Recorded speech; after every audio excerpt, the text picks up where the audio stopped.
Hello and welcome to Who's the Bossk? It's a Star Wars podcast from laughingplace.com. My name is Mike Celestino.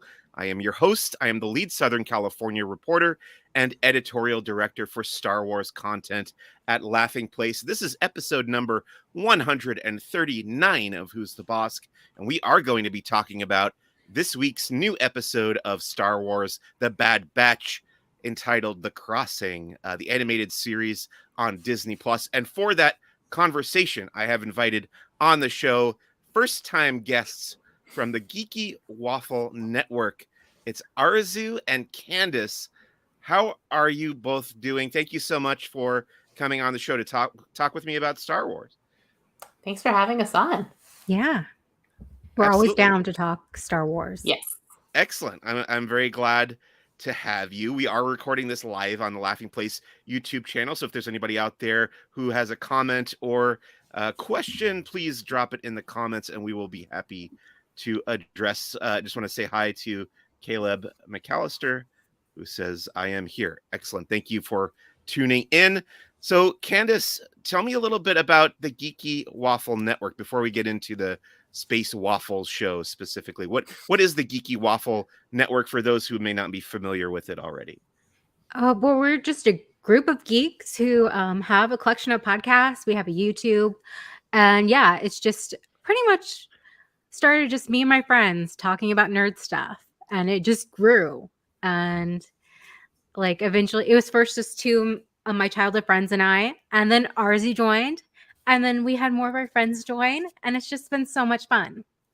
Oh, awesome. So what other kinds of shows do you guys have besides the Space Waffles, the Star Wars focused one? Well, since this is Laughing Place, we actually have two Disney podcasts, including Straight Out of Home Video, where we watched all the sequels, direct-to-home movies, like Aladdin 2, Return of Jafar, Pocahontas 2, all those. We watched them and we reviewed them and we finished that. So now we're on to DComs. So what were some of the better direct-to-video sequels that you guys watched? Because I don't know if I've seen very many of them. Cinderella 3. I wasn't even on that episode, but Cinderella 3 is one of the best ones. That one's like, it makes you like know who the prince is. The prince has a personality. It's very exciting. So there are some hidden gems in there. How are the Aladdin sequels? I know like the first one, Return of Jafar, they couldn't get Robin Williams back, right? So it was Dan Castellaneta, the voice of Homer Simpson. This I know because I'm a Simpsons fan more than an Aladdin fan. But and then Robin Williams came back for the third one, right? Yeah. How are those? It's hard because we were like small children when those came out. Yeah. So we have like this nostalgic view, especially of those. Like Arezou and I both had those as kids. Okay. I played it nonstop. Return of Jafar did freak me out though as a kid. I think King of Thieves is solid. It's like a rock solid movie. It really holds up. Yeah. Mulan 2 though, do not recommend. No Hunchback good. 2, do not recommend. Oh gosh. Okay, Mulan 2, Hunchback 2. I will avoid those. Jennifer Love Hewitt plays Quasimodo's love interest in Hunchback of Notre Dame 2. Oh, interesting. Fun fact. Oh, wow. That is the most interesting thing about that. I know that now. Caleb says, I like the sound of that. Okay. Arezou, tell me about Space Waffle. So this is the, if I'm not mistaken, this is the Star Wars focused show on the Geeky Waffle Network. For those who may not have heard of it, what's an average episode of the Space Waffles show? What do you guys talk about there? I was about to say Kylo Ren. Kylo Ren. So, not quite, but I mean, I have a reoccurring. It's not exactly a bit because it never comes back in the same way, but I will make anything and everything about Ben Solo. But I will just shake my head, being like, It's Candace and I, we're just talking Star Wars. We used to like go episode by episode for the shows. Now we're doing kind of more long form episodes. Sometimes we're joined by our friends. Sometimes it's just the two of us. And we're kind of talking about anything Star Wars that's kind of topical. So we had like some episodes on the High Republic. We had a couple episodes on what makes a dyad, which are some of my favorites. So. Oh, yeah. We like to focus on the characters. Yeah. Really the characters. Okay. It's a character focus. So I haven't really talked about the Ben Solo thing much on this show. Explain to me this phenomenon because no, I get You're it. gonna get her started. So I want to know. Actually, this is my question: is it more about Adam Driver as an actor, or is it more about how Ben Solo was crafted as a character? Well, Adam Driver is a handsome man. I'm not here to deny that. But my whole thing with Ben Solo, other than him taking off his helmet in The Force Awakens and me going, "Oh no, he's hot," was well. But did you know Adam Driver before that? Were you a fan of Girls? Did you I watch that? hadn't seen Girls. I was just aware that the guy playing the bad guy was on an HBO show. And my first thought when he took off the helmet was I thought he had a mustache, and then I just kind of moved on. But what is interesting to me about Ben Solo as a character is like because of who his parents are and because of the potential he had of like what he could have been, and then he just totally fell the other way. And at first it feels like a choice. He's like, well, I like consciously reject that. And then the longer you get into his arc, you realize it wasn't really a conscious choice. It was like Snoke / Palpatine in his head. So what does that mean when like you're fighting with light and dark and then your family sees the worst in you and they decide that you're too far gone? So then you're like, fine, if you think I'm the villain, then I'll be the villain, and you just kind of fall. And that to me is a very interesting character arc. And then consciously making the choice at the end to actively reject that. And maybe he shouldn't have thrown his weapon in the water right before he tried to save his girlfriend. But other than that questionable decision, like kind of making this choice to be a better person and to try to make the wrong that you've done right in any way that you can. So yeah. So are you upset that there isn't more Ben Solo merchandise? This is another thing that I've heard a lot about. Like people want like a Black Series Ben Solo action figure, which hasn't been made. Is that something you would try? I'm so ready for a Ben Solo Black Series figure. Okay, hopefully they'll get around to it. You'd think they would have gotten to that by now. Like I think there's something with Adam Driver's like contract, right? Oh, like his face. It's a Hasbro thing because they made Kylo Ren figures. Yeah. Without the helmet, but it's a Hasbro thing where they're like the sequel trilogy doesn't sell, so that's why they make a lot of original trilogy era stuff. But also when they made like the Ben Solo Funko Pop, that's sold out a couple times over. Also, they did like the Dark Ray. They had Dark Ray not too long ago. I feel like that was only a couple years ago. But anyway, we do something here on Who's the Bossk. It's called the 5 Star Wars questions. This is where we get to know our guests. We get a baseline of their Star Wars fandom. Are you guys ready for this? Yeah. Yes. All right. So number 1 of the 5 Star Wars questions is, what is your earliest Star Wars memory? Let's start with you, Arezou. My earliest Star Wars memory is my parents with the special edition VHS in like 1998, sitting my brother and I down and just marathoning the 3 of them like one Saturday afternoon. I was maybe 8 years old, just sat through the whole thing. So I didn't have any of the, oh my God, Vader's his other suspense, because I got my resolution right away. And then I was like, cool, this is fun. And it took pretty much right away. You were into it from that point on? I was into the first one. I found Empire confusing. And then I liked the Darth Vader Luke stuff in Return of the Jedi. So I've fixated on the Jedi stuff very, very early. Okay, I think that's a good early memory. How about you, Candace? Earliest Star Wars memory? I vividly remember it. It was January 1997. My father took me to the special editions. I thought, oh no, it's going to be an old movie. I hope it's not in black and white.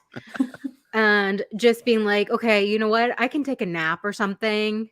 He takes me to all these Disney movies. I was very young. I was like, I'll just, I'll get through it for the old man. But the instant that like Princess Leia stands up to Vader, I am like hooked. I was like, she is so cool. I want to be her when I grow up. And then I fell in love with Luke and Han and the whole story after that. So as somebody who experienced Star Wars first through the special editions, I'm very curious, actually, were you aware or did you notice the shift in whenever like a new scene or a new visual effect came up in the movie? Is that something that stood out to you, or did it all seem kind of seamless watching it for the first time? I don't know. Like as a kid, I didn't really understand like CGI, like when CGI started, sure, or special effects. But right afterwards, I made my father, we went to the rental store. It wasn't Blockbuster, but we got Empire and Return of the Jedi. And I was like, I can't wait next month. I can't, you know, please. And he's like, oh no, he created a monster.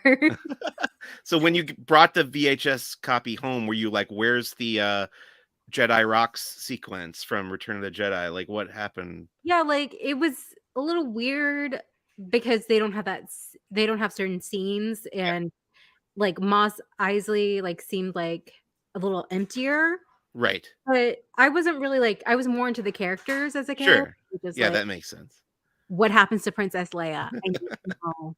I was like, and then Yoda pops up in Empire, and I was like, I love him. I didn't have anything to compare it to. It wasn't until the DVDs came out in like 2004 Right. with the enhanced CGI that I was like, okay, I can tell this is different. But Mm. before that, the tapes were all I had. So But the tapes had a really cool thing at the beginning where it was like, okay, we're going to talk through it and show you like what was added. And so that Right. was interesting to I think see. my parents must have skipped that because I don't remember that. Like, let's just get I to the remember movie. watching it and realizing that Mark Hamill was like old and being so upset because it didn't put two and two together. And I was like, darn. False advertising. Yeah, you thought he was like a 19-year-old. Yeah. Yeah. Okay, number 2 of the 5 Star Wars questions. As an adult these days, what would you consider your favorite Star Wars movie or TV show, and why? Let's start with you this time, Candace. Oh, as an adult, I love Star Wars Rebels. Rebels. That's my favorite. I really, again, it's very character focused. I love the found family trope. Yeah. And it has the prequels and the original trilogy are so like important to like me growing up. Sure. I think it makes it so seamless. Okay. Yeah, definitely love Rebels. I just finished a rewatch of the whole series. So a great animated series. How about you, Arezou? I think I would say as an adult, my favorite, removing the nostalgia goggles, is The Last Jedi.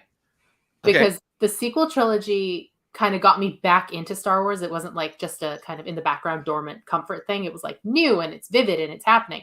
And The Force Awakens was kind of like, it very much felt like a continuation of the first 6. The Last Jedi is a continuation of The Force Awakens. It's like, It was the first time where it felt like this is on its own. These are these new characters, like kind of breathing, existing, living in their own universe. And I was just like, okay, cool. This is like dynamic. And I'm like rolling with it. So are you somebody who feels like the Rise of Skywalker was a satisfying conclusion to the sequel trilogy, or are you not a fan? I'm not a fan. I'm sorry, these are just some points where I'm like, don't let her go on. There are bits of it I like. There's maybe 10 collective minutes that I enjoy. The rest of it is okay. And then there's some parts I just pretend. It has my favorite scene in all of the sequel trilogy. It's not my favorite of the 3, but that talk between Han Solo and Ben, that is just Harrison Ford brings it. I mean, why didn't he shave though? I'm still hung up on like Han having the Han memory having stubble. He's like, I'm showing up. I will be here for a day. I'm not shaving. They're like, can you at least put this jacket on? Right. Mr. Ford. He didn't even change his shirt. He's like, I brought this shirt from home. I'm going to wear the jacket you give me. I'm not shaving. He's like, where's my plane? Don't let him get in a plane anymore. We shouldn't let him fly a plane anymore, I don't think. Number 3 of the 5 Star Wars questions. Who is your favorite Star Wars character? Well, I know what you're going to say about this already. Who's your favorite Star Wars character and why? Arezou, I have a feeling I know the answer. It's Obi-Wan Kenobi. Oh, okay. Great. Yeah. Why is that? Obi-Wan Kenobi, I say Obi-Wan Kenobi because he's been my favorite character the longest. I was about 8 years old and I was like, oh my God, he's so cool. I love him. And he had, like, I was clearly setting myself up for like Rey and Kylo Ren and the characters I would love later. Cause I'm like, he has the angstiest plot, me at age 8. So and there's just so much about him and like so many books and so many stories that it's like a character I really feel we can like dive into and explore and spend a lot of time with. So Obi-Wan Kenobi. Who's your favorite Obi-Wan of the actors that have played him? Ewan McGregor. Ewan? Because he was like, Obi-Wan was an old man I was kind of peripherally aware of in the original trilogy, but because like I was watching the prequels as they came out, like Obi-Wan. Ewan McGregor is Obi-Wan to me. Sure. Understood. Let's say hi to Stephen Singleton, who says, "Hello from Wyoming." Hello, Stephen. Candace, favorite character and why? It varies every day. But one of my mainstays is Ahsoka Tano. She Mhm. is, I love her story, and I just love what she stands for. And second is Sabine Wren. Well, you must be excited for this Ahsoka live action show. No? Oh, you had a weird look on your face. It's No? yeah, no, it's Okay. mixed feelings. It's mixed Okay. feelings whenever you go from animation to live Right. action, especially when it's so completely that. So Yeah. I'm cautiously optimistic. Okay. But yeah, We'll two see. of my favorite characters get to hang out. That's insane. Like I was hoping just for a book and we're getting a series. Yeah. So we'll find out later on this year how that turns out. Number 4, if you happen to live in the fictional Star Wars universe, where do you think you would fit in? What faction would you belong to? And the examples that I always list are the Jedi, the Sith, the Rebel Alliance, the Empire, the Bounty Hunters, the Scum and Villainy, hanging out in the cantina, or anything else you can come up with. Candace, where do you think you would fit in the Star Wars galaxy? I don't know. I'm really good at Smuggler's Run at Disney World, so maybe a smuggler. A smuggler? Oh yeah, that's a good choice. I like it. But I would Yeah, help the rebels, you know. you would rather be a rebel, but you think you I'll might be a make a rebel good. smuggler. Okay, Give Han there's a Solo a few of run for those. his money. Yeah, I like it. Okay, Arezou, where would you fit in? Do we have to be realistic? No, this is Okay. entirely up to you. If we're Your not being fantasy realistic, choice. Yeah. I would be a Jedi because they've always been my favorite part. If I had to be realistic, I would be probably a part of the resistance, like doing language stuff because I have a language degree. Oh, like a translator. Like a translator, like Okay, reading documents from other planets or something. I like But it. unrealistically, I would be a Jedi. Okay. Number 5 of the 5 Star Wars questions is called impression or possession. This is where I ask my guests to either choose to do a Star Wars impression or simply opt out and tell me about a favorite Star Wars possession they may own. Arzu, which one would you like to do? I'll do possession because I'm Okay, boring. I'm sorry. that's fine. So I It's actually a pulled it out. popular choice. It's the kids' novelization of The Phantom Menace. Okay. It's very near and dear to my heart because it was the first Star Wars book I owned. And if you can see behind me, I have a lot of them. So it's kind of what got the ball rolling. And it's also kind of what, first of all, made me like Obi-Wan a lot more because you kind of get into his head a little bit. And then realizing that the Star Wars books had the potential to get in the characters' heads. Yeah. I could spend a little more time with them that way. So Boy, I'm reading a new novel right now that's getting into some characters' heads that I have not gotten into before. I'm not allowed to talk about that yet, though. But anyway, sorry, I brought that up. How about you, Candace? What are you? What, you want to pick impression or possession? Possession, because I have no talent for That's fine. impressions. I actually have a very well, I don't collect that much stuff, but I collect everything that Sabine Wren has merch wise, Uh-huh. which I'm gonna go broke at the end of the year. I know that. It seemed like a great idea because like she didn't have too much stuff, but Yeah. like she also just like meant a lot to me because I'm half Indian, and having this character who, you know, represents and it's like the first Asian main character in Star Wars, she meant a lot. She still means a lot to me. But yeah, I have the Black Series, I have the Forces of Destiny Barbie, I have all 3 of her Funko Pops, which one Arezou found for me. The special edition like was only at Walgreens or something. Is there a Lego minifigure? Does Sabine have a Lego? I don't. She probably does. There probably is a Lego set that was out when Rebels was out, but like they sell it for so much money. Oh gosh, yeah. So what?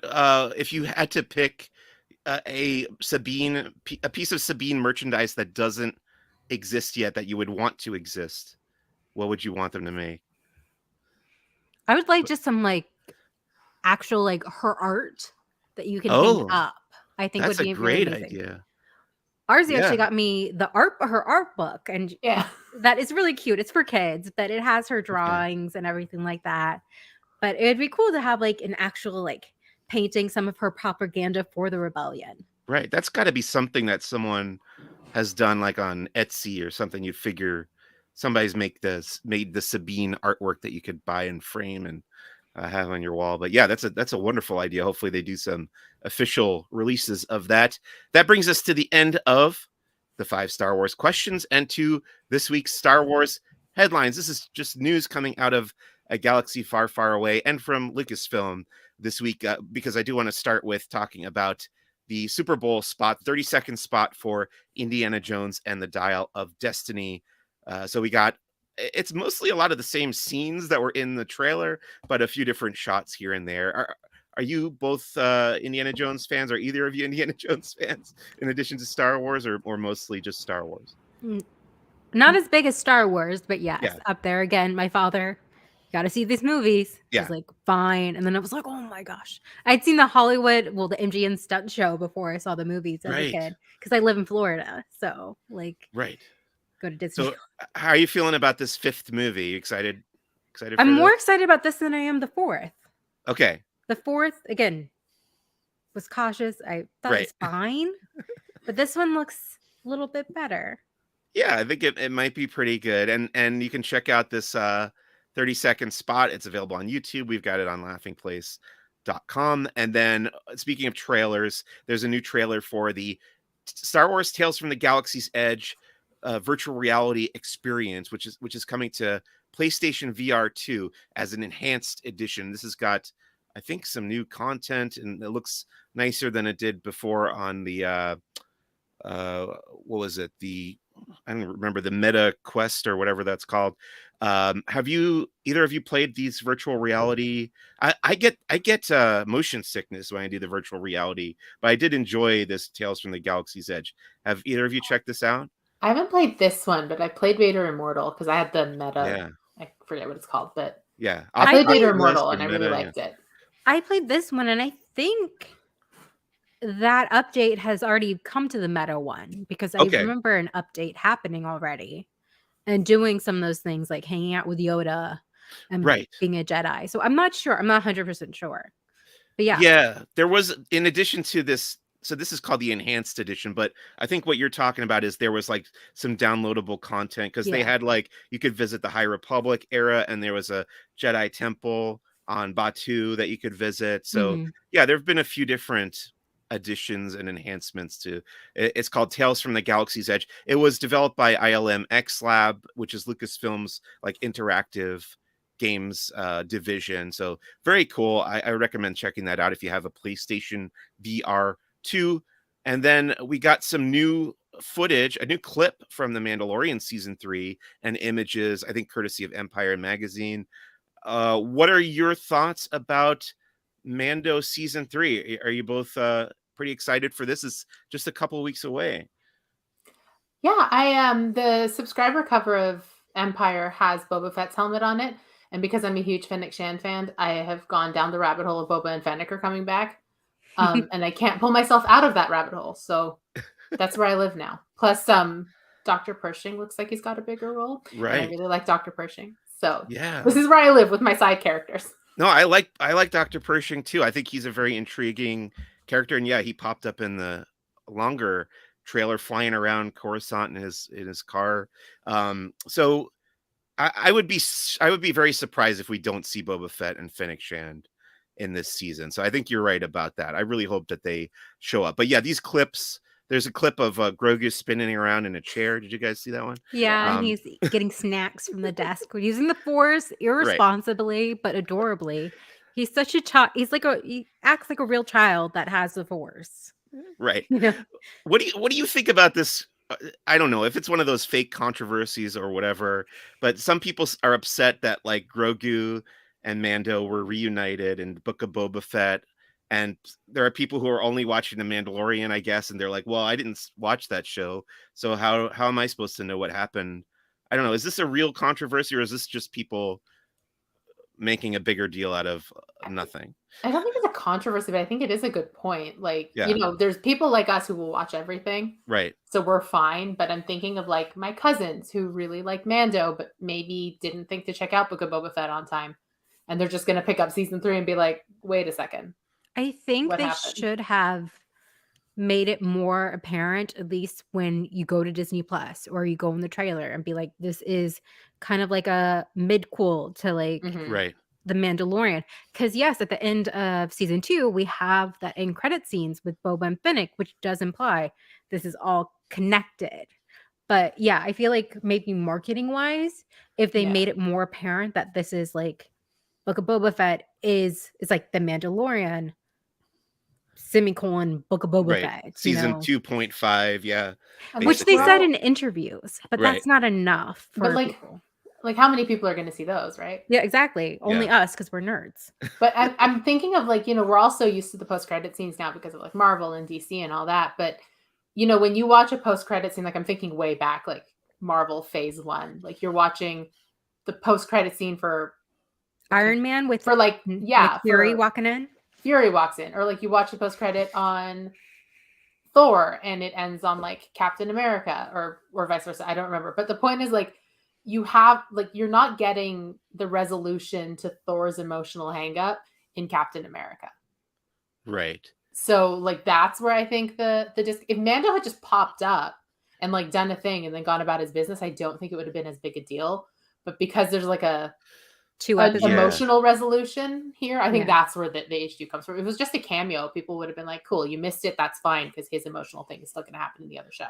Well, I was comparing it to, speaking of the MCU, I was thinking about Guardians of the Galaxy, because you have in Avengers Endgame or Infinity War and Endgame, you have a pretty big character beat that happens between Star-Lord and Gamora in the Avengers movies. So if you're only watching the Guardians of the Galaxy movies, you're not going to understand really what's going on in Guardians Volume 3 or whatever if you haven't seen the Avengers films. So I think it is kind of in the same vein of the MCU, what they're trying to do with Star Wars. But at the same time, it's always kind of been interconnected like that. I don't know. I'm okay with it because, like you said, I'm consuming all of it, and I think at the end of the day, I hope it gets people to go and watch the Book of Boba Fett if they haven't seen it yet. I know it's kind of a mixed bag kind of a show, but I enjoyed it. The MCU is really good at recapping. Oh, sorry. Yeah.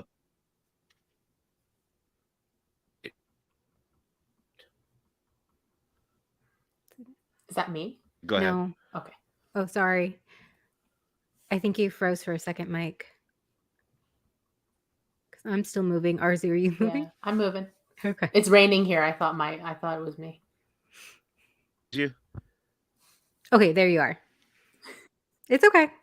But the MCU, we took over the show. Sorry about that. Yeah, the MCU is really good at recapping what happens in the last movie or things that you have to catch up on. So I'm hoping that the Mandalorian will be like breaking it down, maybe being like, he came back from Jedi sleepaway camp. He said, no, thanks. I feel like as soon as they open episode 1, I don't know this, by the way, I just say, if they open episode 1 like previously on, and then it's all these clips from the Book of Boba Fett, right? People can be like, wait a second, and then they'll like maybe see Boba in the clip and go, okay, I got to go back and watch that first. We'll see. We'll find out in a couple weeks when the Mandalorian season 3 starts. Speaking of the Mandalorian, Jon Favreau, the creator of the Mandalorian, got a star on the Hollywood Walk of Fame. I think very well deserved, and he had Robert Downey Jr. from Iron Man there to give a speech and induct him into the Walk of Fame. Any thoughts on this? Any are you guys Favreau fans in general? Elf is my favorite Christmas movie of all time. Oh, well, there you go. Yeah, he's a good filmmaker. He makes some fun movies, and he's obviously established himself now as a Star Wars creator. So you can go and check out his star on the Walk of Fame. I think it's by the El Capitan Theater in Hollywood, which makes sense. Yeah. We got a list, more celebrities on the list of guests coming to Star Wars Celebration Europe. Ewan McGregor, who we were talking about earlier, Ian McDiarmid, who we know as Emperor Palpatine, and Andy Serkis, who has played both Snoke and Kino Loy in the Andor series. Are you planning on going to Celebration Europe? Yeah, we're both going. We actually have a panel. We're doing Padme Amidala, her influence on the galaxy, and prequel kids. Amazing. We're the prequel kids. Yeah. That's awesome. I also am going to be on stage at Star Wars Celebration doing this show. Yay. So yeah, congratulations. That's fantastic. Is this your first time being on the schedule at Celebration? No, I went last year. I was on a Ray panel. So Oh, yeah. congratulations. Yeah, that's awesome. If I have time, I will love to swing by and check out your panel. Is this something that you guys go and do you sign up and get the photos with the celebrities and the autographs?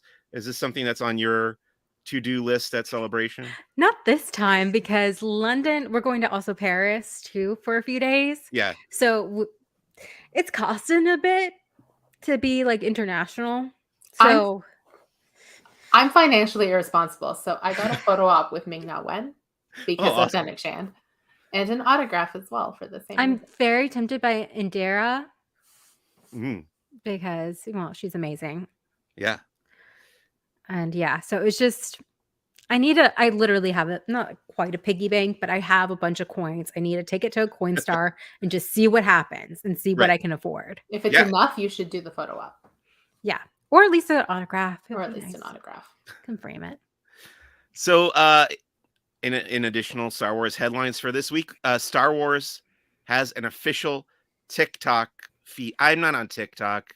I don't know much about TikTok, but I'm the one on TikTok. She does all our TikTok stuff.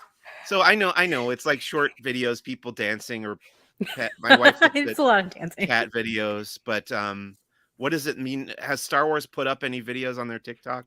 They have, and it's Obi-Wan saying hello there. Okay, well, that's an appropriate place to start. What do you think they're going to be doing on the TikTok? It's just going to be like interviews, or I don't know. What does Star Wars do on a TikTok? I think it's going to be similar to what they do on Instagram. Okay. Yeah, I would imagine. Like, I think there's a lot of there's a lot of stuff they can repurpose that's already like on their Instagram Reels or YouTube, and like if it was Obi-Wan time, maybe having like Hayden and Ewan just talking. Okay. Which so you can nice. Yeah. So you can check out the official Star Wars TikTok available now. And then lastly, in Star Wars headlines for this week, if you go to laughingplace.com, you can read 2 new comic book reviews that I wrote, Star Wars number 31 and Bounty Hunters number 31, written by, Star Wars written by Charles Soule, and Bounty Hunters is by Ethan Sachs. Both enjoyable issues this week. Do you guys follow the Star Wars comics? I'm peripherally aware of the plots, but Yeah. I'm more book than comic. I'll read like one-off issues if there's an arc or a character popping up that I find interesting, but unfortunately I don't keep up with them week to week. Yeah, I mean, we've been talking about this lately on this podcast, how it can be very difficult to keep up with the comics because there's just so many of them coming out. This is actually a slow week because there were only 2 new ones. There have been weeks where there were 4 or 5 new Star Wars comics every week. So it can be very difficult, but I do really enjoy them. I always look forward to Wednesdays going to the comic shop and getting all the new Star Wars comics. But I would recommend these Star Wars, the main Star Wars title. It's tying in with the High Republic right now. So that's very cool. And then Bounty Hunters is very fun too. It's got this character Baylor Valance, who used to be in the old Star Wars comics, the 1970s Star Wars comics. They brought him into the current canon. He's fighting Darth Vader in this most recent issue. It's a lot of fun. Check that out. That's going to bring us to the end of Star Wars headlines for this week and to our main topic, which is The Bad Batch. Season 2, episode 9 is called The Crossing. But before we talk about that episode, I want to ask both of you, Arezou and Candace, what are your histories with The Bad Batch? What did you think of season 1 of the show? And how did you like the previous 8 episodes of this season? Who wants to start? Arezou, you want to start? Yeah, go ahead. So I liked it fine, season 1. I think I enjoyed it more because Candace and I have a friend, Hannah, who really likes the clone troopers and she's really into it. And our other friend, Hope, is the same. She really likes clones. So talking with them about it, like as it was going, I think made season 1 more interesting to me. Like just because of how into it they were, it made me really into it. Yeah. Echo was my favorite of the Bad Batch. I've got an Echo shirt on. I named my pet gerbil after him. Like, oh, loved Echo. So last You week was must a be little feeling sad. like you're probably feeling like Omega did this week. Feeling a little bit like Omega. I don't understand why Echo had to leave. I want Yeah, I Echo had to to come check back. on her. I was like, I was like, okay? I objectively understand why Echo left, but I'm very sad that he Right. did. But so far I'm kind of digging the like episodic vibe Yeah. to this season. Because I think that's what they were trying to do last season, but I feel like they got a better handle on it this season. Like things connect where they need to, but they don't necessarily try to make them connect all the time. Right. Yeah, I compared it to, I don't know, did you ever watch the X-Files? It was my favorite show growing up, and it had like mythology episodes and standalone episodes. So you could kind of go back and forth between episodes that don't tie into the larger story. Then every once in a while you dive into the ongoing mythology. How about you, Candace? What did you think of season 1 and the first half of season 2? I thought season 1 was fine when I was watching it week to week, and then I recently just like binge watched it before season 2, and it watched a lot better when you were just going episode by episode pretty quick. Yeah. But season 2 is blown my expectations out of the water. I think it's every episode since the past 3-4 episodes, I keep going, this is my new favorite episode. And it just keeps happening. And I'm like, wow, this is like, we're really like getting to know the batch, which is so Yeah. important. Like, I didn't feel like I knew Tech or Wrecker last season that well. But this season, especially Tech, like, I feel like I know this character now. And that just helps me connect with the series as a whole. Yeah, I totally agree. We are getting to know these characters a bit better, and I think that definitely comes into play in this episode, The Crossing. So, Candace, sticking with you, how would you describe The Crossing to somebody who hasn't watched it yet? What happens in this episode? It's their first mission without Echo, and they're doing a job for Sid where they're getting Ipsium, I think it's called. Ipsium. Yeah, It's a new kind of thing we haven't really heard of, at least according to Wikipedia. I looked it right. up. It reminded me of well, rhydonium is the other Yeah. like Yeah. explosive whatever mineral or fuel or whatever, but that's what it made me think of. But yeah, I don't think we had heard of Ipsium before. But continue, sorry. Oh yeah. So they're mining for that when again another Star Wars character just leaves their ship open. And Yeah. like the Mando did that too, like So I was okay, not to interrupt you again, but I just rewatched this episode before we started recording, and there's a line right at the beginning where I think it was Hunter or somebody says like, "Oh, Sid warned us that there are poachers on this planet, so keep, you guys got to stay out here and keep watch." But then they're not looking at the ship. Like, what are it's they? hidden away. It I seems really kind of think dumb. Yeah, go ahead. Echo was like keeping them all like sane and together. Right. Like, Echo carried the keys to the ship. yeah, Echo made sure like to like click it and lock it up, set the alarm. Yeah. Okay. So they're mining for this It's rhydonium. yeah. Oh no, Ipsium. sorry. What I Ipsium. went back to rhydonium. And basically they end up the ship gets stolen. They end up kind of trapped in like a cave in because they're trying to get to this outpost, right? And okay, let's talk a little bit about this conflict between Omega and Echo, not Echo, Omega and Tech. Sorry, Arezou. What did you think of the different ways in which Omega and Tech kind of expressed their reactions to Echo having left the team?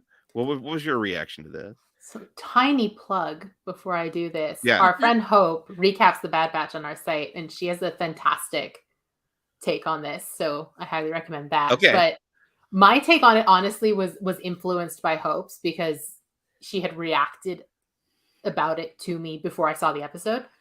But I'm honestly glad she did because it gave me such an appreciation for this moment between the two of them, with kind of Tech owning up to how he's been speaking to Omega and how he's been handling her grief at Yeah. Echo's departure, while also telling her that just because he doesn't express his own feelings of loss the same way she doesn't mean that he's not feeling it. And I thought like this is what was missing last season, was this kind of verbalization of who Tech is as a person. Yeah, I totally agree. In fact, like when I was watching that scene, both times I watched this episode, so Tech is talking about how he's responding the way he is because he's approaching the situation as a soldier, right? And this is how a soldier would react to change because it's part of life, it's part of war or whatever. But kind of stepping back from like a meta, like breaking the fourth wall perspective, it almost seemed like the way I was reading it was like this is a very this was a very two-dimensional character, Tech. To me, he didn't have a lot of depth, and this episode allowed the writers to kind of impose a little bit more depth on him, and you could almost see that change happening on his face, like he almost didn't know how to express his emotions in that way, and he had to like work through it in real time in the episode, which was very interesting to me. Like this character is just basically like, oh, he's good at the technology, he's the nerdy member of the Bad Batch, and now he's got to have these real emotions. I just found that very interesting. I don't know. Do you agree with that? I think there were some like last season, like our friend Hope, like other people I'm sure, who kind of read Tech as neurodivergent, but Okay. they weren't spending enough time with Tech to really confirm that for people who maybe didn't have that read. So like it's one of those things where if you see it, you see it, and if you don't see it, there isn't enough there for you to be led to it. Right. So him saying, I'm forgetting the line, but just because I don't react or process things the way you do doesn't mean I don't feel them. I think like to Hope, to a lot of people made that implicit explicit. And they're like, you can't Okay. miss it now. So I think that was necessary because like you said, like a lot of people didn't really get Tech. Because Mhm. if that's not what we're looking to read into the character, then unless somebody is pointing it out to us, we're probably not going to read that. Right. But they're kind of being like, this is something you should read into this character, and then that kind of makes him more understandable. I think that's definitely true, and it made me appreciate him more. I hadn't thought about him in that way. Read character was before that it happened. People have been the quote unquote filler, but of these little character moments, and I think that we get this character development that maybe isn't part of this larger overarching story, but I like that they're diving into kind of what makes these characters tick, if that makes sense. Mhm. It's Um, all that so trope yeah, of go the ahead. genius. Oh, sorry. It's all that trope of like the genius character is heartless kind of thing. So you just Yeah, like you think it's that maybe in season one because you don't get to explore that with Tech, but right. it's something else. It's something more. And yeah, it would have been really disappointing if they just went on and when it didn't have this moment where like Echo, a child, lost one of her primary caregivers and there Yeah, was nothing after that. So it's definitely not filler with that. yeah, Poor Omega. absolutely.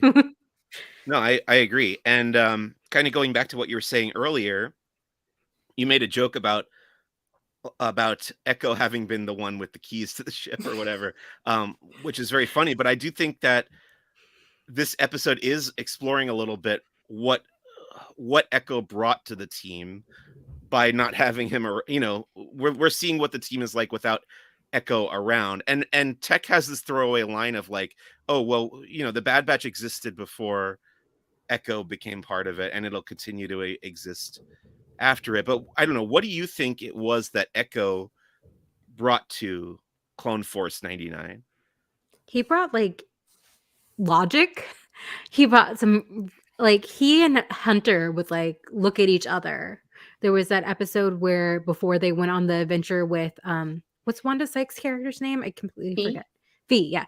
Like they're like looking at each other like this is a bad idea, but Omega's like really into it. So they're like the parents. And Hunter's now outnumbered by Tech and Wrecker. So it's he just he saw things like the Bad Batch just wasn't used to any rules. They did what they wanted. They got the job done. While Echo before in Clone Wars was very much about regulations. He knew all the rules and things So like that. he's kind of the voice of reason. Would you agree with that, Arezou? I would. And I think like he's the voice of reason. I also think he brought perspective to the team because like Candace said, they are used to just kind of doing what must be done to get the job done. There are no rules, but Echo is not only used to operating within rules, but he's used to operating sort of under the government because he was part of like the Grand Army of the Republic. So he has a better sense of how things used to be rule wise. So now when it comes to everything changing around them, he is probably the most capable of recognizing where the change is because he has experience with what it was before. Okay. And so on a larger note, because you said, this episode is kind of exploring what the team's like without Echo. Yeah. I like that they took the time to do that because one of the issues I had with season 1 was Crosshair leaves them and we don't really feel his loss at all. Like they're sad about it, but the dynamic of the group doesn't change when they just like lost one of their members. So I think they're like reflecting what happens when 1/5 of your team isn't on the team anymore. Even if you've got a new member, like they still contributed something unique. And I don't think they spent enough time there. So like really dwelling on what Echo's loss meant was a good decision. Right. I also thought it was interesting, speaking of Crosshair, that Echo's departure kind of made Tech think of Crosshair because he said both Echo and Crosshair left the team for their own reasons, made their own choice to leave the team, and he had to respect that choice and kind of move on with it. So that was his way of processing it. And then I also thought it was interesting that the thing that set off Omega having that emotional response was actually the loss of the ship, of the Havoc Marauder or the Marauder. Gronk was on that ship. Yeah. I didn't even think of that. Yeah, they lost their Gonk droid. And yeah. Lula. That's right. Yeah. So yeah, she's I don't know. What do you think is gonna happen? I have a feeling we're gonna see the ship again. It's not the last we'll ever see of the Marauder. But who do you think it was that took the ship? Because it's kind of a masked person. And do you think we'll get it back? Do you think Clone Force 99 will get the ship back sometime soon? I think they'll get the ship back. I think Crosshair was behind it. Do you? Really? Because he knows better than anybody what is going to incapacitate this team, and that's the loss of their only home base. They don't have they have SIDS, but I'm not sure how much Crosshair knows about that. But to him, this is their home base. This is what makes them the Bad Batch and not just 5 people kind of vibing throughout the galaxy. Yeah. So I don't know what his purpose is, but I think Crosshair is involved. I thought it was just a poacher. Okay. Just a I pirate. saw Alex from Star Wars Explained said he thought it was Hondo Ohnaka at first because of the dreadlocks. But so you think it's just like a poacher who was hanging out on that planet? I would love Joyride. if it was Hondo Ohnaka. Maybe he works for Hondo. Maybe it's one of Hondo's kids. Maybe. Because remember he asked if Boba's his, so he must have some kids around there. Could be. So since you mentioned Sid, I do want to talk about the ending of this episode where the Bad Batch finally gets to this outpost on this almost entirely deserted planet, and they find that the city is also deserted. There's really no way for them to, meet anyone with a ship or arrange a transport off of this planet, but they do find a way to contact Sid. And then Sid is basically like, no, I can't help you. I'm too busy. Which their reaction, which totally made sense to me, is like, hey, we helped you out a bunch recently. Just list it. Yeah. And I like the line where she's like, oh, you don't have to I didn't ask for a recap or whatever. But we were warned, or they were warned recently, that Sid might not be as trustworthy as they may think. But how much longer do you think we're going to be able to trust her? Because this is really the first sign that maybe Sid isn't going to be as helpful as one would assume for all that the Bad Batch have done for her. I don't know. What do you think of Sid and her evolution as a character? I've talked about this with Hope, and just like how Sid is is saying that like the Empire's coming. Like this isn't going to last for very much longer. Yeah. And I feel like that's hinting that once the Empire does come, Sid's just going to be like, okay, we're done here. You're looking for some batch members? They're right there. I think Sid's gonna flip too. I think this is where it's gonna happen. Mm-hmm. Like she's like, sure, I'll figure something out to get you out. They're not waiting for her, so they're gonna do their own thing. And Sid's plans and whatever they do is gonna converge. And that's when Sid's gonna flip. It's like they think it's resolved, but it's not resolved. So she's gonna be pretty willing to sell them out in the end. Business is business. It's nothing personal, boys. It's just business. Like, watch that be something she says. Okay. We will find out soon. Speaking of stuff that may be coming up in the final, let's see, how many episodes are left? I think I want to say there's 7 episodes left in season 2. Yeah. What are you both looking forward to? What do you hope that we'll see in the remainder of season 2? And what are we expecting to see in the remainder of season 2? Any thoughts? A clone rebellion. Again. What? Wait, what did you say? What is the echo again? Okay, yes, but that's part of it. I'm expecting a clone rebellion or a clone uprising of some sort. Yes, some sort. Just like, something's happening with those clones, and I can't wait to see it. It's going to be heartbreaking. It's going to be bad because Rex only had 2 brothers with him on Celos. Right. Do you think we'll eventually get to we'll figure out how those clones got together, ended up hanging out on that planet? Yeah, I figured Gregor's with Echo and Rex right now, probably on whatever mission they're on. Maybe they're getting Cody. That would be something. Need to know why Echo's not with them in Rebels. Because he went back to the Bad Batch. He went back to the Bad Batch, and he's busy. And the Bad Batch did not give Ahsoka their phone number. No, and that's what happened. No, and Echo's fine. Do you think we'll see Ahsoka in the Bad Batch? I kind of think she might be in, briefly in the last 2 episodes because it's hinted at that that's who I assume Rex is talking to. Okay. Yeah, that makes sense. I think maybe briefly if something happens. I really want Echo and Ahsoka to see each other again. That would be sweet. That would be nice. Yeah. Okay. Anything else that either of you would like to say about the Crossing or the Bad Batch in general before we wrap things up? I hope we go back to Coruscant. I really liked the last episode, the political intrigue side of Coruscant. So yeah. I would like to see that again. Right. Yeah. It's just season 2 is incredible. And it's everything that I was hoping from this series. And I'm loving every week. Are you at all bothered by the fact that we're going to have 2 Star Wars series coming out at the same time? Because next week there's another Bad Batch, and then the following week Mandalorian is starting, and there's going to be, for a month, we're going to get Bad Batch episodes and Mandalorian episodes every week. Is this something that bothers you at all, or are you cool with 2 new Star Wars episodes from different series every Wednesday? More Star Wars. What did we have happening at the same time? We had some Marvel and Star Wars stuff come out on the same day. Yeah, Andor and some of the Marvel stuff overlapped. Was it Miss Marvel or no? No. Was it She-Hulk? She-Hulk, yes. Yeah. Kenobi and Miss Marvel overlapped. That's what it was. Yes. Yeah. So yeah, I'm a huge MCU fan too. So I was I'm just being spoiled, So it doesn't take away from the Bad Batch having Mando coming out at the same time. By the time, no, because when we had those 2, the Star Wars and the Marvel coming out at the same time, we'd do one in the morning and one at lunch. Yeah. It's hard if you're a content creator. That's the only thing. Right.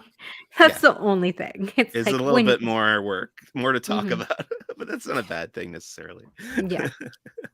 All right. That's going to bring us to the end of our discussion of the Bad Batch this week, and to our final segment here on Who's the Bossk, which is called First Steps into a Larger World.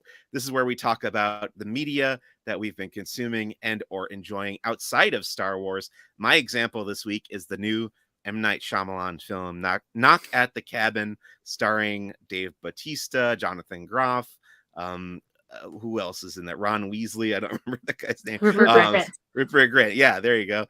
It's got a good cast. I thought it was a well-crafted film. I thought it was a very good premise, an interesting premise. It's based on a novel, and I have not read the novel, but I did think that in the movie, it kind of didn't really go anywhere. By the end, I was a little disappointed that they didn't do enough with the idea, but I thought it was a well-made movie that could have, it was kind of a missed opportunity. I know that the novel has a different path that the story goes down, different ending. So I might check that out too. But yeah, I had kind of mixed feelings overall about the film. How about you? Let's start with Candace. What anything that you've been reading, watching, playing lately outside of Star Wars?